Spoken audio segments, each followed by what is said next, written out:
Dumalo kami sa misa ng Palm Sunday, kaya tara, samahan nyo kami.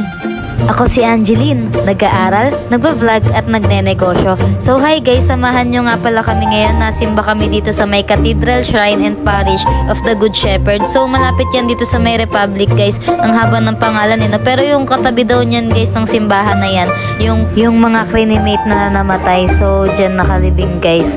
Di ko alam kasi kung anong tawag sa ganun guys. Comment down below nga kung alam niya yung tawag. So kakadating lang namin dyan guys. Pero bago kasi mag-start yung misa ni Father, nagbabasbas muna sila ng mga palaspas. So ayan, kaya nandyan muna kami sa labas. Pero marami kasing tao guys, kaya nakatayo lang din kami sa labas after nyan magbasbas. Tapos nakinig kami ng misa. So kahit busy tayo sa buhay guys, busy tayo sa kanya-kanyang buhay natin, wag natin kakalimutan yung Diyos, lalo na yung pagsisimba at pagdadasal.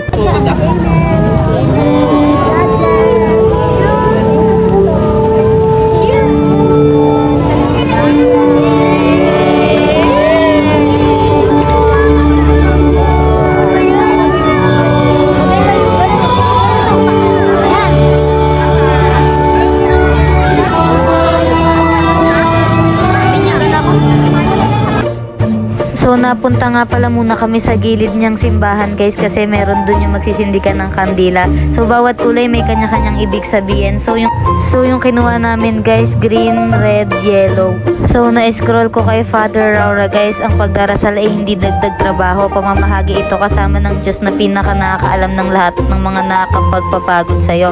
So yun guys, legit yun. Kung alam nyo napapagod na kayo, kung ramdam nyo na yung pagod sa katawan nyo, physical man o mental, lagi nyong sasandalan ng Diyos, lalo na ang pagdarasal guys. Kahit na pa nakakaligtaan natin siya minsan, napakalaking tulong at ginhawa sa buhay natin yun guys, lalo sa akin ang pagdarasal. Kaya wag nyo siyang kakalimutan. Kahit busy kayo or marami kayong iniisip, hindi man natin siya nakikita ng physical, pero nararamdaman naman natin siya guys, lalo na kung talagang naniniwala at nananalig kayo sa Kanya. Kaya wag kayong magagalit at mapapagod sa Kanya, kasi trust the timing of your life. So kung hindi ngayon, baka mamaya or bukas or sa susunod na araw, 'di ba guys? Kaya magtiwala lang tayo palagi sa Kanya, lalo sa kakayahan niya. So ayun guys, tapos na yung misa. So hinihintay na lang namin makalabas yung ibang tao dahil siksikan pa doon. After nun guys, nung lumuwag na, ayan, nalabas na kami at natawid para pumunta sa sasakyan dahil pauwi na kami. So ayan, marami pa rin tao kahit gabi na. Kaya ayun guys, shout out sa mga nagsimba ngayon. Plus 10 tayo sa langit. Eme.